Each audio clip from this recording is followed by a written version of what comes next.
I started the church when I was in high school, and so I've been there 55 years. And Phyllis and I were married in the church, and of course we went to school together. So we got married in 1959 at the church. So, is there a picture of that in here? No. Or can I get a picture of your? That would make a really. A wedding picture. Yeah. Yeah. Have we got one here, Phyllis? No, not here. Okay. And do you have a scanner or anything? You can email one, or? Oh, sure. Okay, that would be really neat to Okay. have that in there. Okay. And you go back as far as probably 20 years, and we've really haven't grown any. We've had spurts where we would have a larger membership, and we might get up to 60 people, and then we'd go back down to the 40s, and it just was up and down. And with each minister, sometimes it got a little better, sometimes it stayed about the same. It really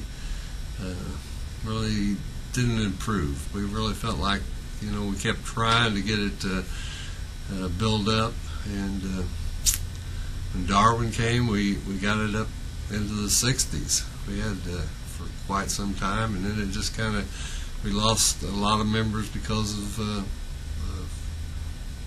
dying, and they were good members, the ones that really contributed a lot of money to the church. So had a hard time trying to get children in the church. We just never could get more than 3 or 4 or 5 kids at church at one time. So it was. So we kind of come to the point where we realized that after all these years, we've really were losing money, and it wasn't really going anyplace. So we felt like that we were just dwindling our money away from year to year. We'd lose money every year, and we felt like that we've tried this long enough that we just really weren't going to get over the hump, and we felt like we were just throwing our money away by paying utility bills and that type of thing, and so we've talked about it for years, and just never wanted to make the move, and so we decided at one of our meetings that it's time to really time to take hold and do something, because it's just a matter of time that we could probably held on for another 6 years with the money we had, but pretty soon it was all going to be gone.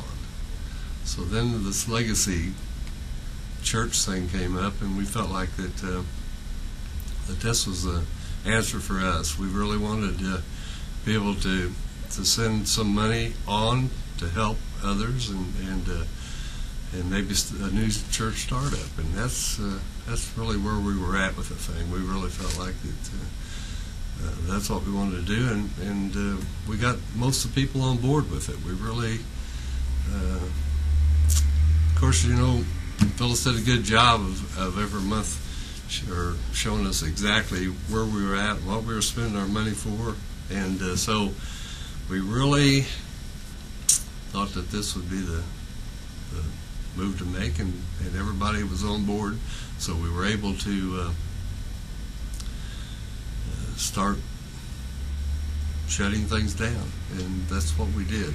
So that pretty much took us a little while to do it, but we knew we had to sell the church and the parsonage, and so eventually we got one thing done at a time, and finally got it to where we could shut things down, and now we're going to be able to send quite a bit of money on for a new church startup. That's about the size of it. I've never guessed that. No. I'm 72 years old, and I was born into King Hill United Methodist Church, probably one of the first born into the church because they merged with other churches in 1939 to become King Hill, and I was born in 1940. So not only were we married we met in Sunday school, we were married in church. Our daughters were brought up in the church and were members of church. The kind of the order that we went on this closure was that we first, about a year ago, we had the district superintendent come and speak to us, tell us what our options were with our situation.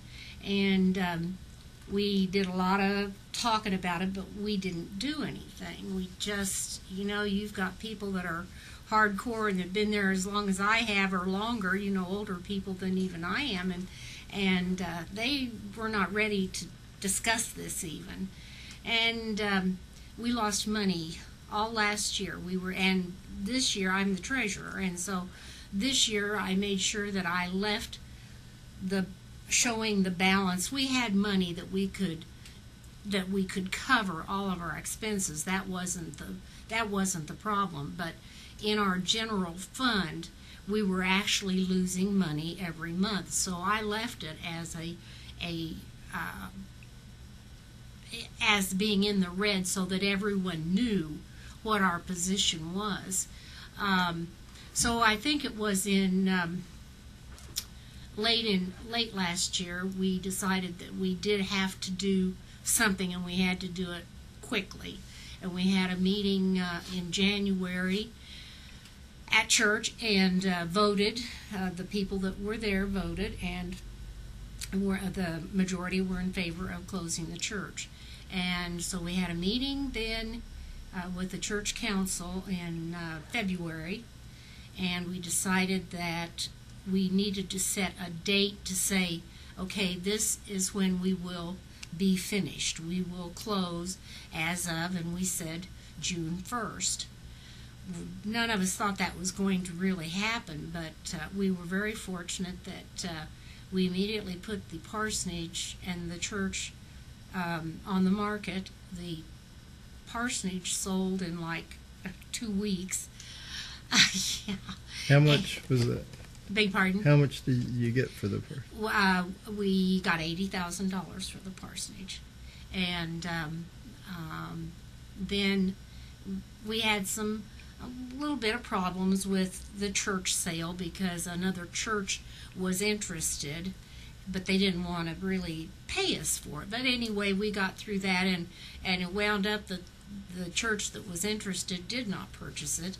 An individual purchased the church and all of the contents. So by May 31st, we were able to sign on that, and we were essentially closed June 1st. So, but there's still a lot of things that I'll have the books open for probably another month or so anyway. But we've already sent about $130,000 for new church starts. Plus, we had a lot of foundation money, and we also had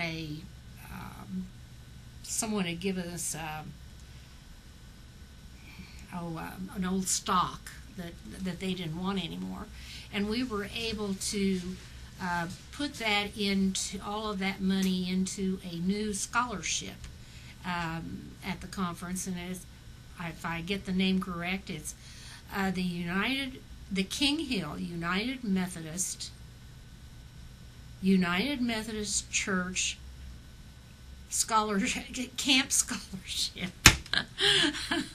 And this will be used for campers who need assistance in going to Methodist camps. So we're real proud of that. I think we were able to start that up at between $25,000 and $30,000, if I'm not mistaken. So we've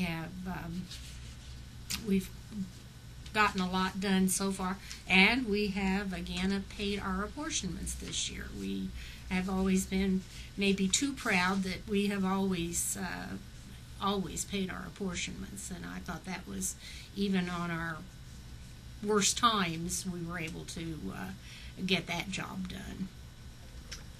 The church are planning to take the educational portion of the building and make apartments, but they're planning, at least their initial plans are to leave the sanctuary and fellowship hall for rental purposes, and I think there is a market for that. I hope they're successful with that, because the church is a beautiful church, and I think it would be nice to be able to have weddings and even funerals there. It was not difficult to do the things we needed to do. However, after the congregation voted to do the closing, they had a lot of second thoughts.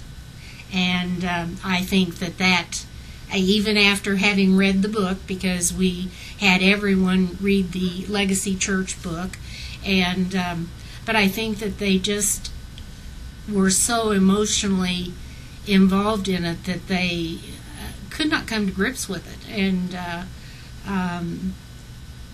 it was really hard for a lot of the people to reconcile themselves to the fact that they were going to have to find another church.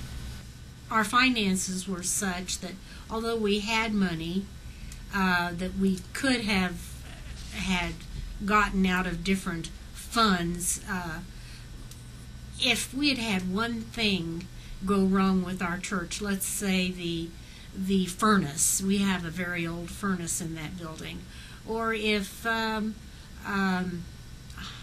what else? There were several items. We figured we had probably $355,000 that we could have spent to refurbish different things there and to make it more handicap accessible. And just one thing would have closed us up. Very good. Oh, that's went to King Hill, and we had a huge choir. We had a children's choir, we had a youth choir, we had an adult choir. I went to church 3 times on Sundays. I'd walk from a slumber party on Saturday night, walk to church so I could be there for the early morning service, and then I'd stay for Sunday school, and then we'd stay for church, and then we'd come back in the evening for Sunday evening service. So and youth fellowship. So it was thriving then, but it's been a gradual decline. It was a gradual decline after that, and you just very hard to get kids to come to church anymore. I'm Darwin St. Myers, and 4 years ago I was blessed with the opportunity of serving King Hill United Methodist Church, and we were struggling at the time that I came, and we were struggling when I left. But the situation is that there was a great congregation to work with. There were people that were very willing to do what needed to be done, but we had situations with our building we had many people that were in their mid to late 80s that had mobility issues, and so therefore our building was not conducive to people getting up and down the stairs and this type of thing. So that created some issues also with people being able to attend. Even so, we made arrangements to get people in, and I believe we had a good ministry. God was definitely involved with our closing process. We were in deficit spending for several months, and as they say, the realization was that a decision had to be made. It wasn't a matter of if it was going to happen, it was when. And so after we made that decision, things just started clicking. We know we had a lot of prayer. We prayed about this a lot, and but God was definitely involved, or we wouldn't have been able to sell the parsonage as quickly as we did, or the church, because many churches are not saleable. And the irony of this whole thing is that when we decided that we were going to be closing the church, you had the saying of in the Field of Dreams, build it and they will come, or threaten to take it away and they will come. And our attendance for the last 2 months was at least 20 to 25 more per Sunday than we were having before. And our last service, we had measured over 160 some, and I know that we didn't get them all counted. So we had close to 180 people in the church on that last service when we had a celebration of life service on May the 27th, which was our last service. And that particular time, we did it just like we would do a celebration of life in a funeral service, because in essence, this was a funeral of our church. But we dwelt on all the good things and the things that happened and the things that were good, and I believe that the people, even though they didn't like the idea of closing the church because it was painful, but the people were very appreciative of the fact that we handled it the way we did. And I'm sure that, well, I know God was the one that guided us through this. So after we decided to become this legacy church, we had these meetings, and I found a book that was, I believe, our district superintendent identified the book, and so I thought, why am I reading this? I'm just a part-time lay minister. So I read the book, and it opened my eyes, and so everyone on the council read the book, and even others outside of the council, and even those that were adamantly against even considering it had an enlightenment of what really happens here. Churches have life spans just like human beings, and if you go up, if you're growing and you get to the top and you peak and you don't do something, you're going to decline. If you can make some changes to make it, we can do some up and down, some hills. But if we don't make changes that need to be taken care of and made, consequently, we will just continue declining. And that's kind of what happened here. And it didn't happen overnight. As Ed and Phyllis said, it was a matter of over 20-some years that the decline was taking place. It was just a realization that something had to be done. So I would highly recommend this people that are in this situation that they would read the book, read the legacy book. It's not the only answer book, but with that and prayer and allowing God to work in their decision making, then I believe it can be a really meaningful situation. It was really a blessing for me to be able to serve King Hill United Methodist Church. My faith journey grew, and I'm a lay minister. I'm a part-time lay minister, and I had just retired from the secular world. And I turned down 3 DSs when they asked me to do this before. But God is persistent, and when He keeps you awake all night for a couple of weeks till you realize that He has something else for you to do, then you better do it. And that's what I did, and I don't regret it a bit. And even with this closing, I've been fortunate enough to be reassigned to another United Methodist Church in the district. And all my family was involved in that church. My parents, my grandparents, my great-grandparents, and great aunts and uncles, and so that's, and we've held every kind of office there is at church. Secretary, church council, trustees, treasurer. And in construction, I was actually on trustees, and we had H.K. Thompson was in charge, but H.K. passed away, and guess who gets the job? And once you get a job like that, it's yours forever. It's a painful thing for the people of the church that have grown up in the church and have never had to make a decision about going to a different church. I've had to move around, so I know what it's like to have to do so. So I've encouraged each one of them to take their time. There's no fire. Don't go to just one church. I gave them a list of all the churches in the area, of the United Methodist churches, of course, and then asked them just to take your time and go visit each of these churches that have some interest to you, and go more than once, because you never know what Sunday is going to be the one that hits, and find that church where you can serve and be of service, and where they can serve you and be a blessing to you. So where your worship experience will be something that's really worthwhile. And so that's what I've tried to explain.